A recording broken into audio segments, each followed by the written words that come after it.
Assalamualaikum warahmatullahi wabarakatuh. Perkenalkan, nama saya Aurora Kayla Sakinasha dengan NPM 2235 10165. Di sini saya akan menjelaskan tentang Natural Language Processing atau NLP.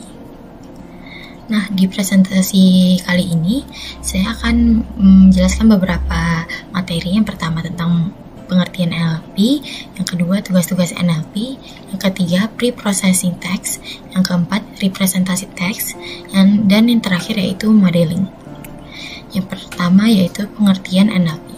Natural Language Processing atau NLP adalah cabang dari kecerdasan buatan AI yang fokus pada interaksi antara komputer dan bahasa manusia. NLP memungkinkan komputer untuk memahami, menganalisis, menghasilkan, dan memproses bahasa manusia secara otomatis. Nah, di sini ada contoh aplikasi NLP. Yang pertama, chatbots. Seperti ChatGPT digunakan untuk menjawab pertanyaan pengguna secara otomatis. Yang kedua yaitu search engine. Google memahami query pengguna dengan NLP untuk memberikan hasil yang relevan. Terus selanjutnya ada voice assistant. Contohnya seperti Siri, Alexa, dan juga Google Assistant memahami perintah suara pengguna.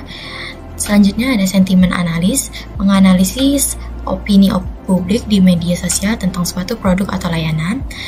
Selanjutnya ada spam detection, menandai email yang mengandung spam menggunakan klasifikasi teks. Dan yang terakhir yaitu machine translation, penerjemahan otomatis seperti Google Translate.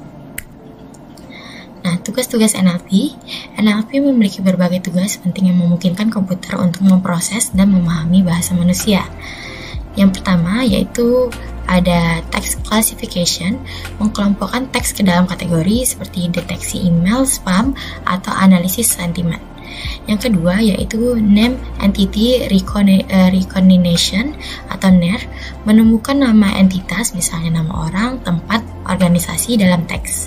Yang ketiga, part of speech tagging atau POS, mengidentifikasi jenis kata dalam kalimat seperti kata benda, kata kerja, atau kata sifat. Yang keempat yaitu machine translation, menerjemahkan teks dari satu bahasa ke bahasa lainnya. Nah, yang kelima yaitu text summarization, membuat ringkasan dari teks panjang menjadi lebih singkat tetapi tetap relevan. Yang terakhir yaitu question answering, menjawab pertanyaan berbasis teks seperti pada mesin pencari atau chatbot. Pre-processing text adalah proses awal dalam NLP untuk membersihkan dan mempersiapkan data teks sebelum dianalisis lebih lanjut. Nah, yang pertama yaitu data cleaning. Data cleaning adalah proses membersihkan data dari elemen yang tidak relevan, salah, atau tidak lengkap agar siap untuk diproses dalam tahap selanjutnya.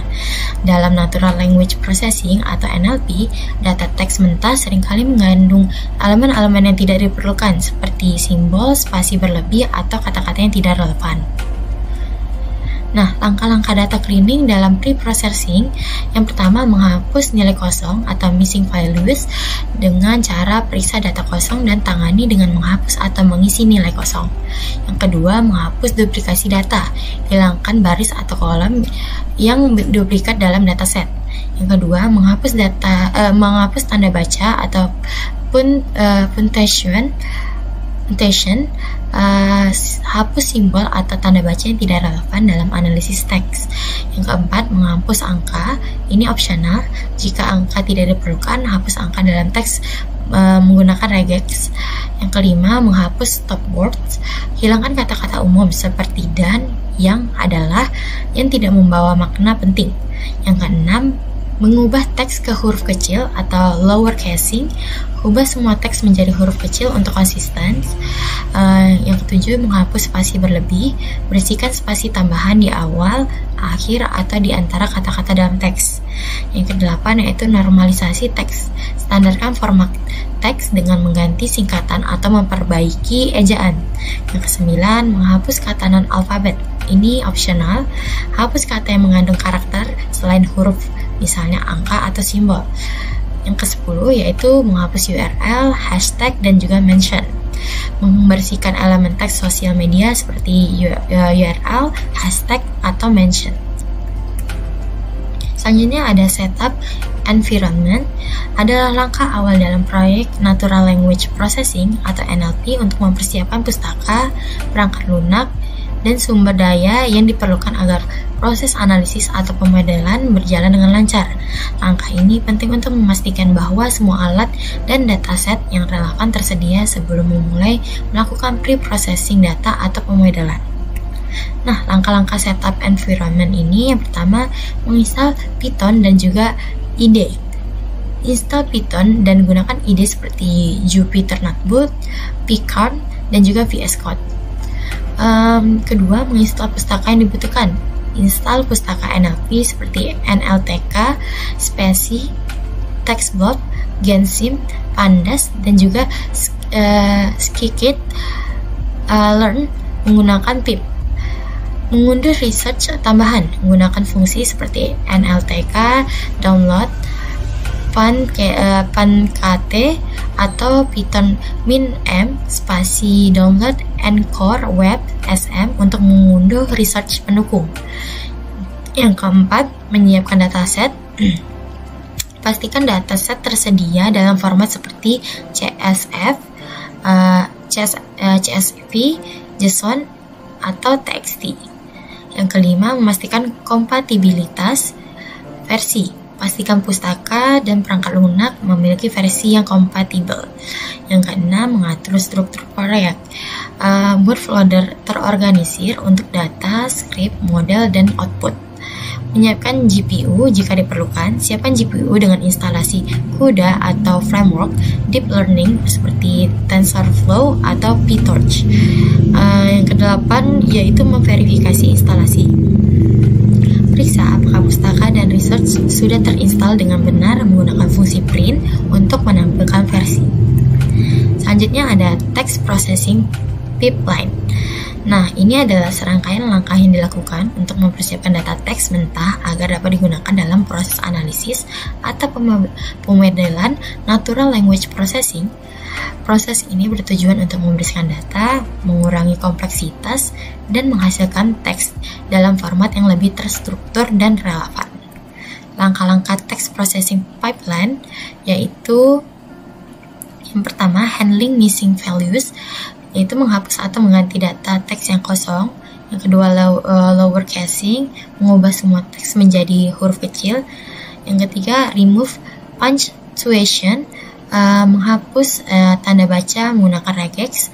Yang keempat yaitu tokenization, memecahkan teks menjadi kata atau kalimat. Yang kelima, removing stop words, yaitu menghapus kata-kata umum yang tidak relevan. Yang keenam, stemming, mengubah kata menjadi bentuk dasarnya tanpa konteks. Yang ketujuh yaitu lemmatization, itu ini opsional, mengubah kata ke bentuk dasar dengan mempertimbangkan konteks gramatikal. Yang kedelapan yaitu removing numbers, ini opsional juga, menghapus angka jika tidak diperlukan. Rejoining tokens, menggabungkan kembali token menjadi string text. Dan yang terakhir yaitu removing special characters, membersihkan elemen seperti URL, hashtag, atau mention dari teks. Nah, selanjutnya ada text factorization, yaitu proses mengubah teks menjadi representasi numerik atau vektor yang dapat digunakan oleh algoritma machine learning.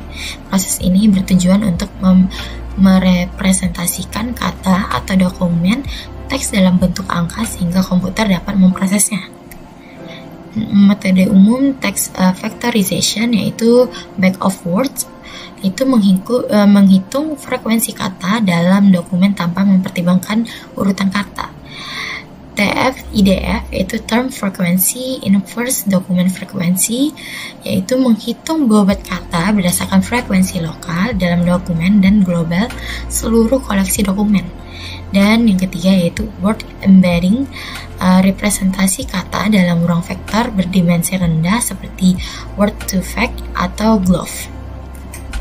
Selanjutnya ada text classification with naive Bayes, yaitu proses mengklasifikasi teks ke dalam kategori tertentu menggunakan algoritma naive Bayes yang berbasis pada prinsip probabilitas bias. Model ini sangat efektif untuk tugas seperti analisis sentimen, deteksi spam, dan juga klasifikasi dokumen.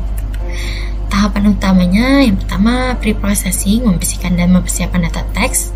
Yang kedua, text factorization, yaitu mengubah teks menjadi representasi numerik seperti bag of words atau TF-IDF. Yang ketiga yaitu training the model, melatih model naive Bayes pada data training untuk mempelajari hubungan antara teks dan juga label. Prediction, yaitu menggunakan model untuk memprediksi label pada data uji. Dan yang terakhir yaitu evaluation, yaitu mengukur performa model menggunakan metrik seperti accuracy, precision, dan juga recall. Nah, representasi teks adalah mengubah data teks menjadi format numerik agar bisa diproses oleh komputer. Nah, ini merupakan algoritma representasi teks yang tadi, seperti yang tadi, yaitu naive Bayes, algoritma probabilistik yang sering digunakan untuk klasifikasi teks, misalnya deteksi spam. Yang kedua yaitu support vector machine, digunakan untuk memisahkan data ke dalam kelas yang berbeda menggunakan garis hyperplane. Yang ketiga yaitu recurrent neural network, yaitu cocok untuk data berurutan seperti analisis sentimen atau penerjemahan bahasa. Convolutional neural networks, yaitu digunakan untuk analisis teks berbasis fitur lokal. Yang kelima, transformers, BERT atau GPT, model modern yang unggul dalam pemrosesan bahasa alami. K-nearest networks, yaitu mengelompokkan teks berdasarkan jarak ke tetangga terdekatnya dalam ruang vektor. Nah, sekian penjelasan dari saya tentang NLP. Lebih kurangnya mohon maaf. Assalamualaikum warahmatullahi wabarakatuh.